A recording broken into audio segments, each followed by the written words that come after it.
नमस्कार, मैं रश्मि भोनवाल आप सभी का स्वागत करती हूँ आरोग्य में। कहते हैं एक तंदुरुस्ती हजार नियामत, और तंदुरुस्ती के लिए पेट ठीक रहना जरूरी है। इसलिए कि यदि पेट ठीक न रहे तो फिर हम जो खाना खाते हैं वह शरीर में लग नहीं पाता और हमारी तंदुरुस्ती भी गिरती जाती है। पेट को ठीक रखने के लिए पाचन क्रिया सुचारू रहना जरूरी है और इसमें आंतों की एक बड़ी भूमिका है।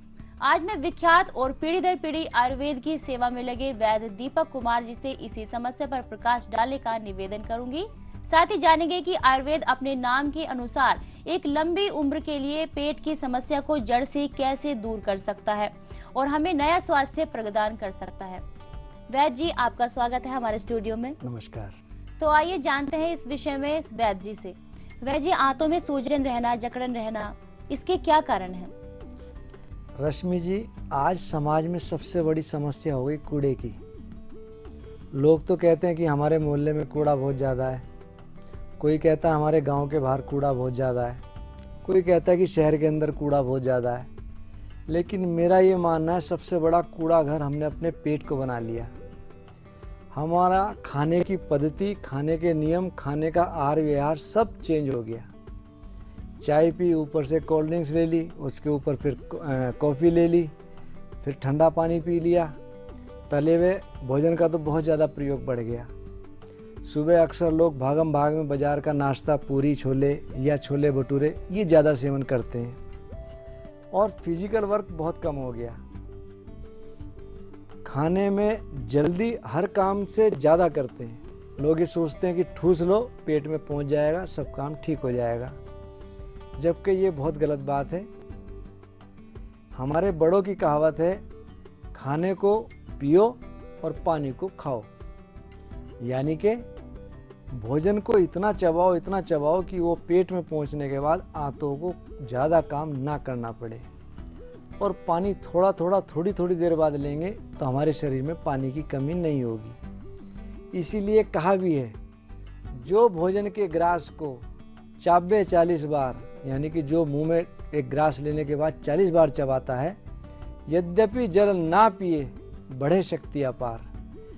इस प्रकार यदि हम भोजन करेंगे तो आंतों को दिक्कत नहीं होगी, शरीर को वो ज़्यादा लगेगा और आंतों पे अनावश्यक लोड पड़ने पर हमारे यकृत पे बहुत विपरीत प्रभाव पड़ता है। इसीलिए आज की तारीख में आम आदमी या तो भूख लगेगी तो खाना नहीं खा पाएगा, खाना खाएगा तो उसको शरीर को लगेगा नहीं, और चेहरे पे वो सौंदर्य नहीं है जो कि उसके होना चाहिए। अगर हम छोटी छोटी पद्धति अपना लें जीवन में, आहार व्यवहार की, स्नान की, उठने की, परिश्रम की, व्यायाम की, तो हमारी छोटी मोटी समस्या वैसे ही दूर हो जाएंगी। दूसरा, आजकल लोग वेग बहुत रोकते हैं। भूख लग रही है, नहीं खा पा रहे, प्यास लग रही है, नहीं पी पा रहे, पेशाब की हाजत लग रही है, जाना चाह रहे हैं, नहीं कर पा रहे, और पखाना, लैट्रिन, टॉयलेट, पोटी, इसकी आने की हाजत लग रही है, प्रेशर बना हुआ, नहीं जा पा रहे। तो वायु ऊपर चढ़ के नुकसान देती है। इससे धीरे धीरे हमारी आंतें कमज़ोर पड़ती हैं और इसीलिए कहा है, वेगो को मलमूत्र के नहीं रोकना ठीक, पेट गैस बीमारियां आए ना नजदीक। तो वैद्य जी, पेट से जुड़ी और ऐसी कौन कौन सी बीमारियां हैं जिनका हम दिनचर्या में उनका सामना करते हैं, ताकि हम उनसे आगाह हो जाए पहले ही कि वो हमें बीमारी ना हो? रश्मि जी, लगभग हर आदमी आज पेट की गैस से ग्रसित है। दूसरा, उसको या तो बहुत ज़्यादा लैट्रिन आएंगी या बहुत ज़्यादा कब्ज़ रहेगी। अधिकतर लोगों को कब्ज़ की बहुत ज़्यादा शिकायत रहती है। खाने पीने में यदि हम हींग, लहसुन, प्याज, इसमें से जो भी हम सेवन करते हैं उसकी थोड़ी सी मात्रा बढ़ा लें तो गैस की बीमारी, कब्ज़ दूर होंगे। दूसरा, आज मार्केट में हींग डुप्लीकेट बहुत आ रहा है, तो अच्छी कंपनी का हींग लें, या अगर आपको हींग नहीं मिलता तो हिंगवाष्टक चूर्ण ले लें अच्छी कंपनी का। हिंगवाष्टक चूर्ण में 8 चीज़ें हैं, आप घर में भी बना सकते हैं। और नहीं बना सकते तो आप किसी अच्छी विश्वसनीय फार्मेसी की ले सकते हैं। सौंठ, काली मिर्च, पीपल, जीरा, काला जीरा, हींग, सेंधा नमक, इन सब चीज़ों को लेकर के और अजवाइन, इनको सबको संभाग लेकर के कूट करके रखें। भोजन के पहले टुकड़े में सेवन करें तो ये दिक्कतें दूर होंगी। दूसरा, अष्टकवटी। आज लगभग हर आदमी की ये नीड बन गई है, क्योंकि अष्टकवटी हमारी एक ऐसी चीज़ है जो कब्ज़ में भी और दस्त में भी, अफारे में भी, सब में काम करती है। अच्छी फार्मेसी की आप ले सकते हैं। हींग इसमें भी विद्यमान है, लेकिन इसमें लहसुन भी है, जीरा है, गंधक है और साथ में सौंठ, काली मिर्च, पीपली भी है और नींबू के रस में इसकी गुटाई होती है। ये गैस एसिडिटी में बहुत अच्छा कार्य करती है। दोनों दवाइयाँ लगभग सिमिलर हैं, 1-2 दवाइयों का अंतर है। पेट के लिए रामबाण है। और खाने में यदि हम साथ में अदरक और काली मिर्च नींबू में भिगो के ले सेवन करें तो हमको इस प्रकार की बीमारियों से दूरी मिल सकती है। दूसरा, मैं हर एक आदमी को हर बार कहता हूँ, त्रिफले का प्रयोग हम प्रातःकालीन अगर रोज़ नहीं कर सकते तो हफ्ते में एक दिन, जिस दिन हमारी छुट्टी उस दिन कर सकते हैं। 3 चम्मच त्रिफला सुबह उबाल के ले लें। जब चौथाई रह जाए 1 चम्मच शहद मिला करके सेवन करें। अगर शुगर है तो उसको रहने दें। उसमें हम किसी को इससे उल्टी आती है तो सौंफ 1 चम्मच डाल सकते हैं।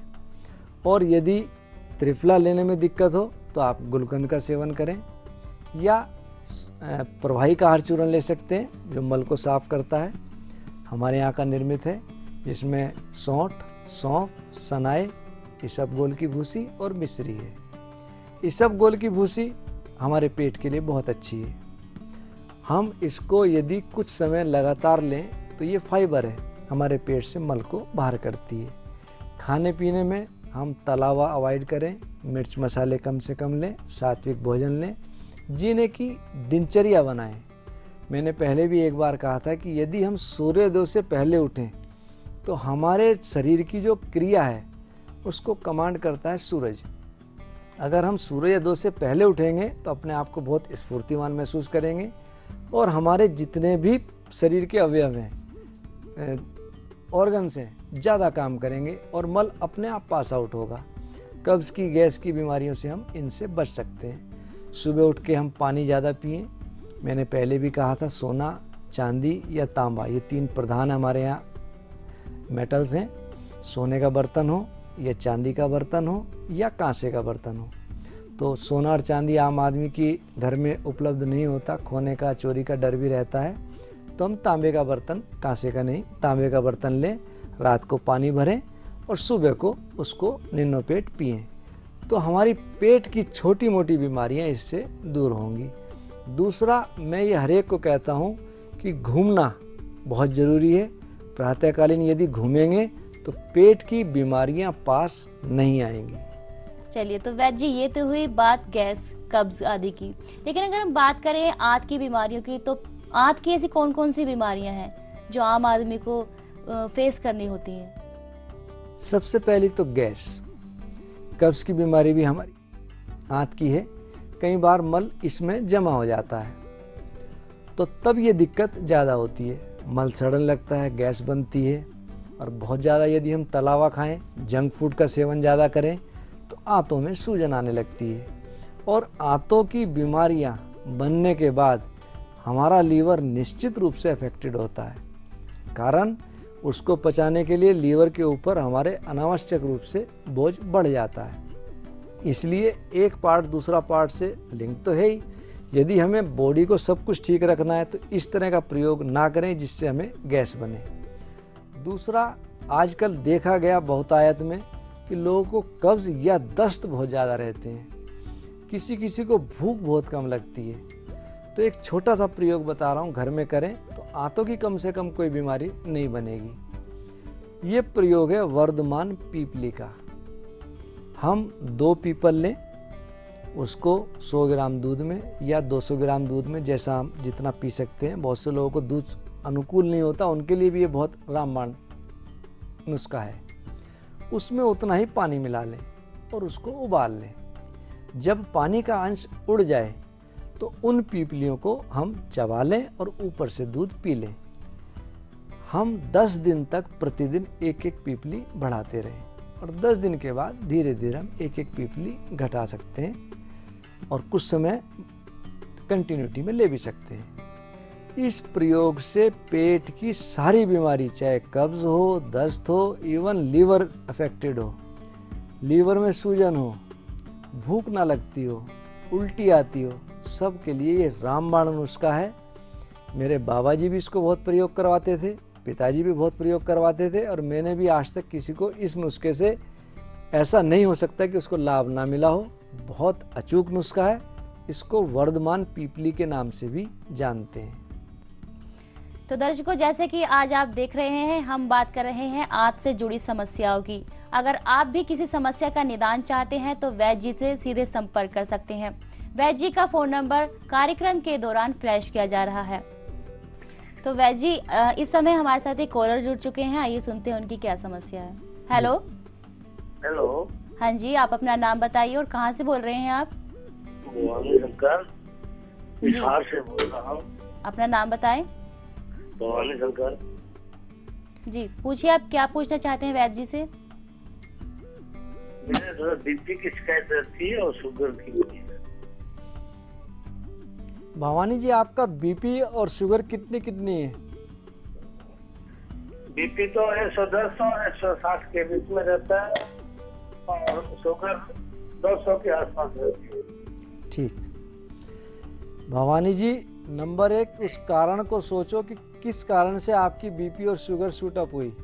इसका सबसे बड़ा एक मुख्य कारण मानसिक तनाव भी है। यदि मानसिक तनाव है तो मैं आपसे ये कहूँगा कि इसको दूर करें।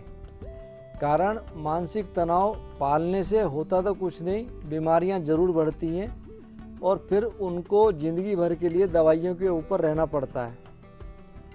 नंबर 2, आप पानी की मात्रा थोड़ी ज़्यादा सेवन करें, क्योंकि बीपी और शुगर दोनों बढ़ने से किडनी पे असर के चांस बढ़ जाते हैं। तीसरा, अपनी दिनचर्या नियमित रूप से ठीक रखें। सुबह जल्दी उठें, घूमने के लिए जाएं, कम से कम 5 किलोमीटर जरूर घूमें, लेकिन शुरुआत से एकदम मत बढ़ाना। जब आपको थकान होने लगे तो आप वहाँ रुक जाना। और दिन में कम से कम 4 लीटर पानी जरूर पिएं।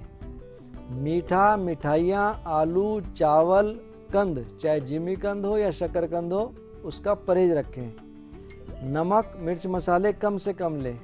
सब्जियों का सेवन ज़्यादा करें और खाना निश्चित रूप पे निश्चित अंतराल के बाद आप थोड़ा थोड़ा लेते रहें। दूसरा, आपको मैं कहूँगा खाली पेट ना रहें। एक चना, बाकी सब मना। यानी कि थोड़े थोड़े भूख लग, एक चना बाकी सब मना। यानी कि थोड़ी थोड़ी देर पे जब आपको भूख लगे, कुछ ना खा पा रहे हो, तो चने जरूर सेवन करना। तीसरा, ब्लड प्रेशर और शुगर कंट्रोल होना बहुत ज़रूरी है। दोनों चीज़ आपकी थोड़ी ज़्यादा हैं। ब्लड प्रेशर के लिए आप शिलाजीत वटी हमारे यहाँ की निर्मित है। दूसरी, प्रमेह गज केसरी, दिन में 2-2 गोली 2 बार नियमित रूप से दूध के साथ सेवन करें। मैं हर एक को कहता हूँ कि शिलाजीत को पचाने की क्षमता सिर्फ और सिर्फ दूध में है। दूसरा, चाय और कॉफ़ी आप बिल्कुल सेवन ना करें। ब्लड प्रेशर के लिए आप हमारे यहाँ की निर्मित मुक्तावटी 2-2 गोली 2 बार सेवन करें। धीरे धीरे धीरे आपकी जीवन शैली नियमित होने पर और दवाई कुछ समय जाने पर आपकी ये समस्याएं काफ़ी हद तक दूर हो जाएंगी। और मैं आपसे फिर कहूँगा कि तनाव किसी भी प्रकार का हो, उससे ज़रूर बचें। चलिए, तो भवानी जी, आशा करते हैं आपको अपनी समस्या का निदान मिल गया होगा। इसी दौरान वक्त हो चला एक छोटे से ब्रेक का, लेकिन ब्रेक पर जाने से पहले हम आपको याद दिला दें कि अगर आप भी अपनी समस्या का निदान चाहते हैं वैद्य जी से, तो आप उनसे सीधे बात कर सकते हैं। वैद्य जी के फोन नंबर कार्यक्रम के दौरान फ्लैश किए जा रहे हैं और अगर आप उनसे व्यक्तिगत रूप से मिलना चाहते हैं तो उनका पता है